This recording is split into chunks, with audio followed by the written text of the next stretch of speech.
Salut tout le monde! On s'est tous déjà retrouvés le nez dans le frigo à 6 heures du soir en se demandant ce qu'on allait bien pouvoir manger. Aujourd'hui, on va voir comment transformer ce petit chaos quotidien en quelque chose de beaucoup plus simple. La solution, c'est un vrai super pouvoir qui est à la portée de tout le monde, la planification des repas. Ah, la fameuse question. Et 5 heures, la journée était longue, et là, ça revient, comme à chaque soir.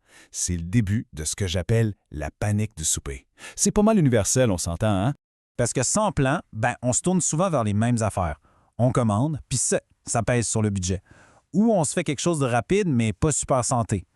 Ou pire encore, on ouvre le frigo, on soupire, puis on finit par jeter les aliments qui ont eu le temps de se perdre. Fait qu'on se retrouve avec le même dilemme, jour après jour. Mais si je vous disais qu'il y a une façon de briser ce cycle-là pour de bon? Et cette solution, c'est la planification.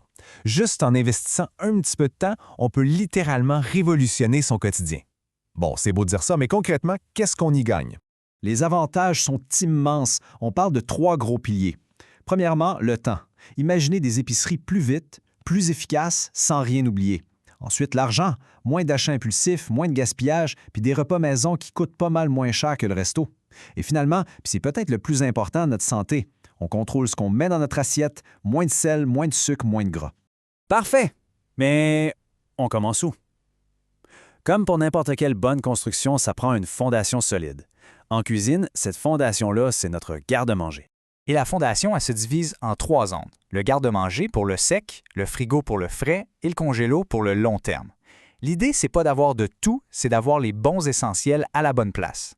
Le point qui est vraiment crucial, c'est de s'assurer d'avoir toujours sous la main au moins un truc de chaque catégorie de base. Un type de grain, comme du riz ou des pâtes, une protéine qui se conserve, genre des légumineuses ou du thon, quelques légumes en canne pour dépanner, puis bien sûr, de l'huile, du sel, des épices. Juste avec ça, on est capable de se monter un repas simple et bon n'importe quand.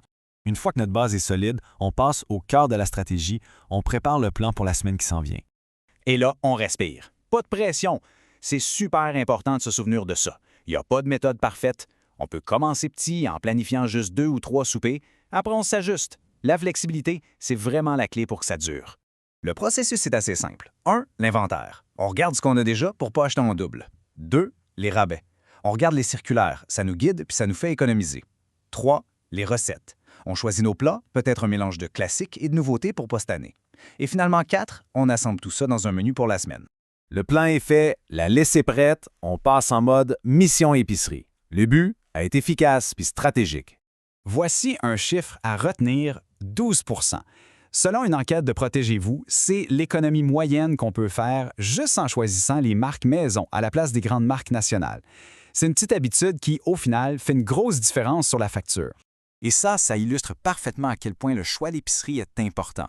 Pour le même panier de 49 articles, on parle d'une différence de plus de 40 $ entre les bannières à bas prix comme Super C ou Maxi et les supermarchés plus traditionnels. Ça vaut la peine de magasiner. Quelques petits trucs tout simples, mais tellement efficaces. La règle d'or, on ne magasine jamais le ventre vide. Sinon, c'est la porte ouverte aux achats impulsifs. On organise sa liste par rayon pour pas virer en rond. On lève la tête, on baisse la tête. Les produits les plus chers sont souvent à la hauteur des yeux. Les vraies aubaines, elles, sont en haut ou en bas. Et on n'oublie pas, plus un aliment est brut, moins il coûte cher.